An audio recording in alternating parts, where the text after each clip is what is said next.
In the middle of all the dark vampire art of October, I also sketched one single colorful piece, a study of Waterhouse in soft pastels. This felt incredibly refreshing, and I learned some very specific lessons that John William Waterhouse paintings or Pre-Raphaelite paintings in general can teach. I got sent this box of soft pastels by Maurice in exchange for a review, so as always I want to give my honest opinion and also explore what this medium brings to my art process beyond just color swatches. These were sent to me by Lightwish. I also received this swatch book and a ring-bound sketchbook. This one was a really positive surprise, as I've actually found myself using it quite often. It's got a sturdy cover and back, so it's perfect for sketching with it on my lap. As it contains watercolor paper, I won't be using it for this soft pastel review in particular. I want to cut some of my own favorite papers to size and also combine them with this notebook for future travel sketching, as I've always liked the idea of a mixed paper sketchbook, and this feels like a nice DIY version of that. Here I had sketched something while at a friend's house and then colored the portrait in gouache, and I really liked this cold press to rough watercolor paper. So thank you to Lightwish for sending me these products in exchange for a review. This swatch book also comes with wax paper separated pages, so I didn't worry too much about being as messy as soft pastels demand. The soft pastels themselves come in a tiered box with 2 levels for a total of 70 colors plus white. I'm a bit of a packaging nerd, and I have to say that this isn't my favorite.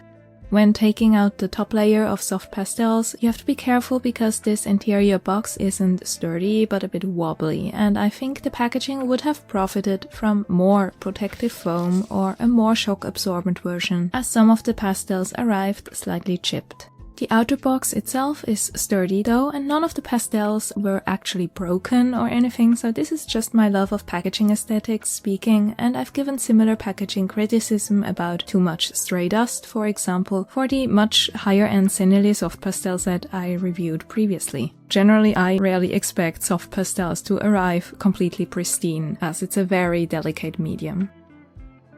The box contains 2 identical white shades on top of those 70 colors, which makes sense as it's usually the color that gets used up quickest.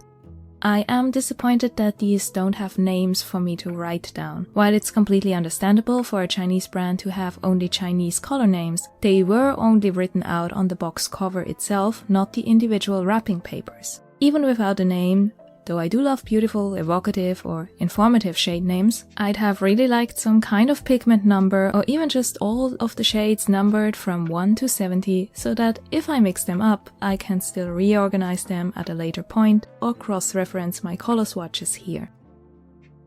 I immediately moved on to color swatches, since I'd only used much smaller soft pastel sets in the past and only had just gotten excited by the idea of this more intuitive, blurry art medium. This was lots of fun, especially since my first impression when unboxing these was the similar looking shades, especially the yellows and greens. So I was a bit worried, and those then actually turned out more varied and distinct when seeing them on paper.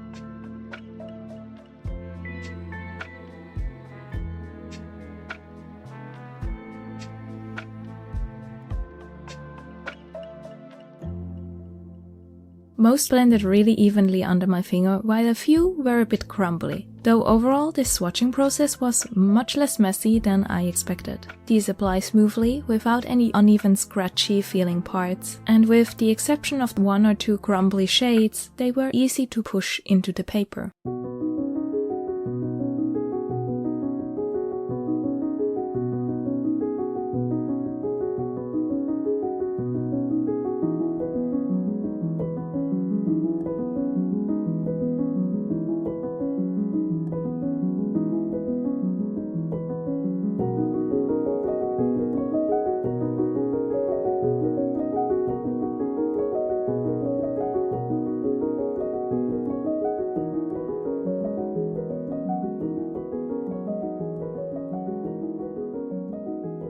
I started marking some of my favorite shades here.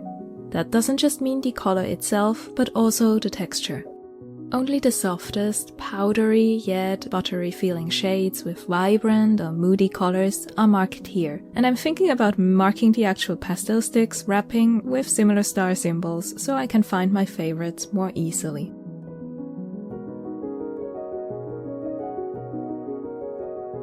I noticed that while there was a large color selection, the value range of these was more limited.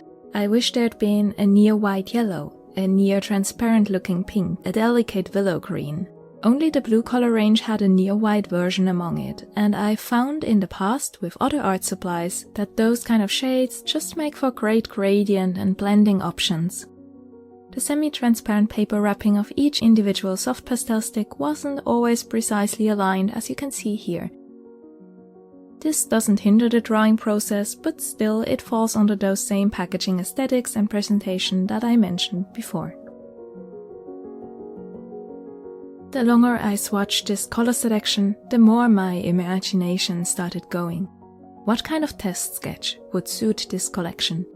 A lot of my favorite shades were intense and dark, but there were some brighter ones that reminded me of gemstones, and also that range of grey tones which I found really intriguing. I also marked pretty much all of the blue shades as favorites because their shades and texture felt amazing, so I definitely also wanted to use those in my test sketch. There are also 4 neon shades in this, a green and then a trio ranging from pink to orange. I didn't think I'd like these at first, but actually ended up using them for the portrait drawing later and loving the vibrancy.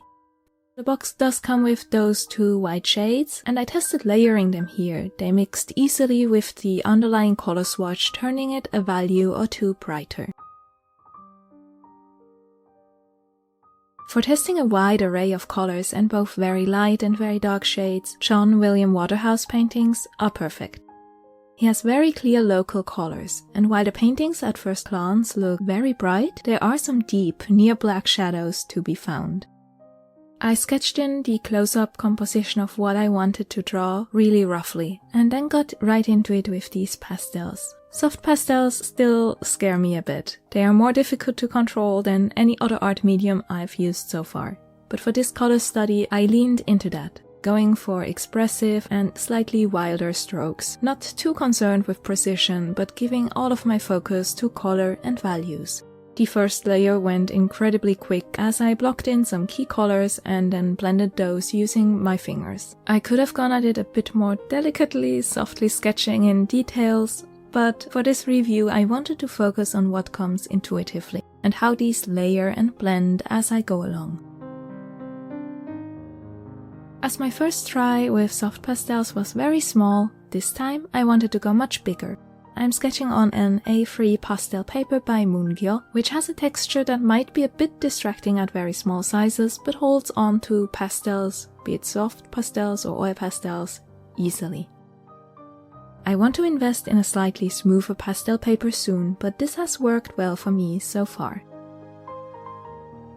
I found the colors to blend and mix easily and smoothly, the shades vibrant, and find the cylinder shape very versatile. The round shape is great for soft application, but then with some pressure, the edges of the cylinder bevel to create a similar application as I'd get with square soft pastel blocks. I also found them easier to control than the more unevenly shaped pastel blobs by Cinelli I'd tried previously.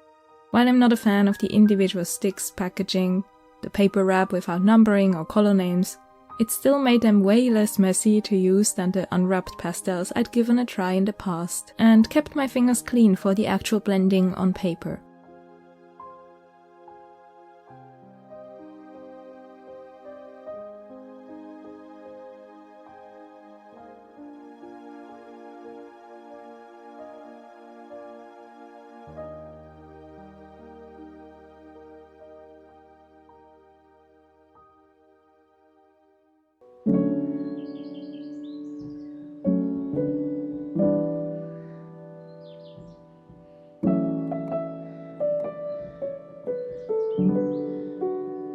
smudging first with a brush and later only with my fingers. The brush would just pick up and carry away pigment at that stage, and in the end I also ended up blending with only the pastel sticks themselves. You can also see me try out a variety of awkward hand positions as I use my thumb, my pinky finger, even my knuckles for different blending techniques, using different amounts of pressure, pushing the pigment around, using circular motions to even an area, or even tapping motions when I didn't want the colors to move around too much, but still wanted them to blur together.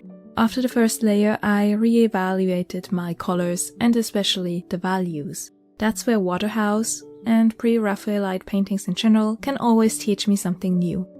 Like I mentioned, his art can look light and bright at a glance, but there's an intensity to his deep, saturated shadows, and often the lightest parts, a face, a veil, shining armor, is then framed by shades on the very other end of the value range. I've been wondering why his paintings then still look so harmonious instead of hectic, and I think this color study is where it finally clicked for me. The individual areas are clearly separated and don't have large value shifts within themselves.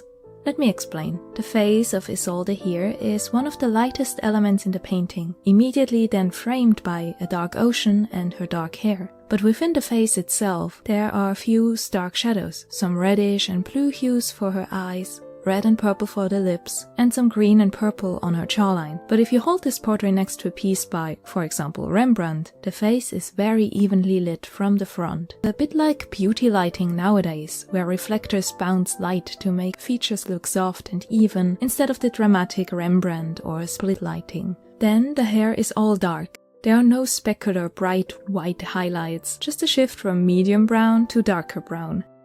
The veil, right next to that, bright again, has shadows but none more intense than a light grey or green-blue. The same then goes for the individual textile colors of her dress, the hair of Tristan, even the ocean and the green hills of the background. If you squint at this reference, you can see what I mean more clearly. Each element has this clear separation in distinct value range. The only element that relies on dramatic form shadows, Tristan's face and his armor, then stand out even more. I found this area here incredibly fascinating to study. Usually a face might be framed more like Isolde's, but here the eyes, usually a focus point in a portrait, are in shadow and nearly completely meld into the darkest part of the ocean, blurring it all together. It's something I would never have come up with for a composition of my own. I'm very much still at the stage of separating foreground and background and struggling with even that more simple approach. Yet here it works beautifully to make his expression look mysterious and to contrast with Isolde's. Here on Tristan's hair you can see how delicate these can be for shading, but then I actually enjoyed using more pressure and creating heavier strokes to hint at background elements as well.